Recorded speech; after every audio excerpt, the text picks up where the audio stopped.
Assalamualaikum warahmatullahi wabarakatuh, teman-teman. Kita hadir lagi ya, menyoroti atau mengamati ya, di dunia media sosial ya, baik Facebook, Instagram, terutama YouTube. Banyak sekali sekarang berita-berita fenomenal yang viral, terutama yang lagi saya amati ini adalah gerakan-gerakan atau dakwah, bukan gerakan negatif ya, itu gerakan-gerakan dakwah yang ada unsur menghujat atau saling membenturkan kelompok tertentu. Jadi saya lihat, saya amati baik YouTube maupun media sosial yang lain, Facebook terutama ya. Kalau diskusi itu kok tidak mengedepankan akal yang sehat, logika yang sehat, yang benar-benar ada bukti tekstualnya, riwayatnya, dan kesahihan perawinya. Janganlah kita menuduh kelompok lain sesat atau membid'ahkan atau mengkafirkan, sedang yang kita buat patokan adalah akal hawa nafsu maupun dalil yang dhaif, lemah untuk melemahkan. Tapi harus kita kaji sebenarnya. Istilahnya yang keren itu tabayun antar kiai, diskusi forum yang formal. Jangan langsung motong, buat apa diskusi dengan orang-orang yang ahli bid'ah misal, contohnya itu. Jadi kita sebagai kaula muda, generasi muda, entah itu kelompok ABC ya, semuanya, tolong belajar, banyak membaca dan menata ilmu mantik yang benar, logika yang benar. Jangan kita hanya mengandalkan giroh semangat memahami agama. Mari kita kembali ke Al-Quran dan hadis saja, yang lainnya dibuang. Tidak seperti itu. Al-Quran itu kalau secara terjemah memang sudah terang dan gamblang terjemahannya seperti itu. Tapi ada tafsir yang lain di samping penerangkan untuk hadis. Nah, kalau kita melihat sejarah Al-Quran tulis, itu ada perubahan. Perubahannya adalah secara tulisan. Kalau zaman Rasulullah sampai sekarang sudah berbeda. Meskipun banyak ulama ya ngomong tidak ada perubahan.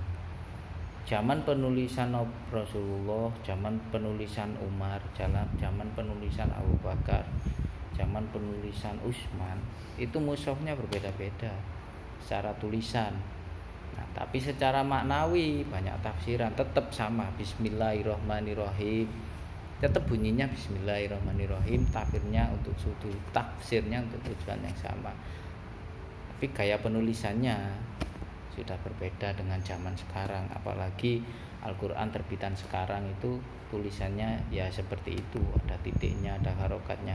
Kalau zaman dulu tidak ada. Nah, apakah itu suatu yang baru lalu diharamkan? Mari kita kaji dengan logika yang sehat. Jangan asal menyalahkan langsung. Apa-apa yang dari tidak diajarkan Rasulullah disalahkan. Jadi saya tidak mengklaim suatu kelompok yang benar atau kelompok lain salah, enggak. Saya adalah generasi pembelajar. Saya banyak belajar dari buku, juga ngaji, juga memanfaatkan teknologi. Karena dengan zaman sekarang teknologi semakin maju. HP di zaman Rasulullah atau zaman tabi'in sahabat 4 gak ada.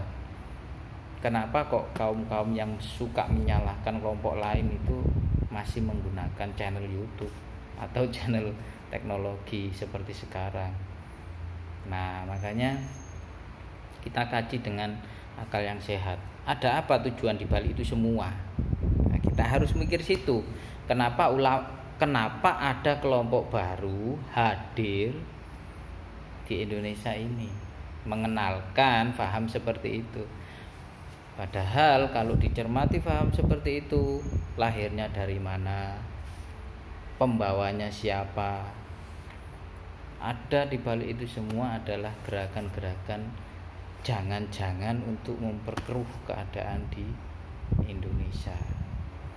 Yang paling sering itu kok, yang paling dibahas dari saya sekolah SD sampai sekarang, saya kuliah dulu di Isuludin, itu paling gara-gara niat, usoli atau yang diucapkan dan tidak diucapkan, ya, sirri atau jahar, atau tahlilan, yasinan, atau kirim fatihah sampai enggak sampai, itu bahasan yang sangat sudah kuno. Kenapa kok itu mudah digoreng menjadi isu yang bisa membodohi anak-anak muda yang kurang pemahaman atau kurang baca? Ya, anak muda terlalu bersemangat girohnya sehingga banyak disalahgunakan atau dimanfaatkan kelompok-kelompok tertentu. Makanya sebagai pendamping atau pendai atau pendakwah, janganlah hanya menggunakan ayat-ayat tertentu yang bertujuan politisasi untuk memecah belah umat. Berpikirlah yang waras sebagai insanul kamil gitu loh, sebagai khalifah firat yang memang benar dicari pengganti Rasulullah atau warisatul anbiya. Janganlah mentang-mentang kalian lulus S1, S2, S3 lalu menghina kelompok yang lain. Janganlah kalian mentang-mentang sudah bertitel haji atau umroh tapi kelakuan kalian masih saling memecah belah. Rasulullah tidak pernah seperti itu, mengajarkan seperti itu. Dakwah itu memberi pencerahan orang yang bingung, bukan membingungkan orang yang bingung. Jadi mari kita secara dewasa, naluriah hati yang jernih, bukan kedengkian. Kitab Al-Quran, hadis di sini banyak. Ada kitab yang lain, yaitu kitab-kitab 4 mazhab. Jangan terlalu difikihiyahkan. Ibadah mahdoh memang sudah garis finish fikihiyah, oke, boleh. Tapi kalau muamalah ke sosial, contohnya di Nusantara ini adalah banyak budayanya, banyak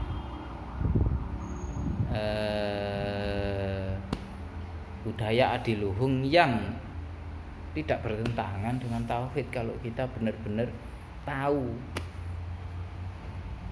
gitu loh, tahu benar bahwasannya itu budaya alam sini. Kalau memang itu diarahkan ke politisasi tertentu, wah, sangat-sangat buruk gitu loh.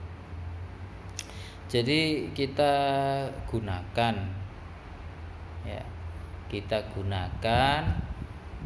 bahasa-bahasa seruan yang menambah wawasan, justru bukan memojokkan kelompok tertentu. Oke. Assalamualaikum.